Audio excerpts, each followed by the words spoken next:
નવું income tax bill આજે લોકસભામાં રજૂ થશે. બિલ રજૂ થયા બાદ વિસ્તૃત ચર્ચા માટે સંસદની સ્થાયી સમિતિ પાસે મોકલવામાં આવી શકે છે. આ બિલ કાયદો બન્યા બાદ 6 દશક જૂના આયકર અધિનિયમ 1961ની જગ્યા લેશે.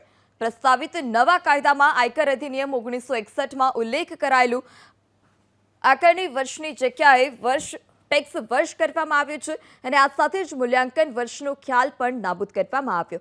સરળ અને સ્પષ્ટ બિલમાં 536 કલમ અને 23 ચેપ્ટર હશે, જેને 622 પેજમાં સમાવવામાં આવ્યું. વર્તમાનમાં પાછલા વર્ષ એટલે કે વર્ષ 2023-24માં મેળવેલી આવક માટે કર નિર્ધારણ વર્ષ 2024-25માં ચૂકવવામાં આવે છે, જ્યારે આ બિલમાં પાછલા વર્ષ અને કર નિર્ધારણ વર્ષની અવધારણાને હટાવી દેવામાં આવી છે. સરળ બનાવાયેલા બિલ અંતર્ગત કર વર્ષને જ લેવામાં આવ્યું છે. બજેટ સમયે નાણામંત્રી નિર્મલા સીતારમણે 12 લાખ સુધીની આવક ટેક્સ ફ્રીની જાહેરાત કરી હતી.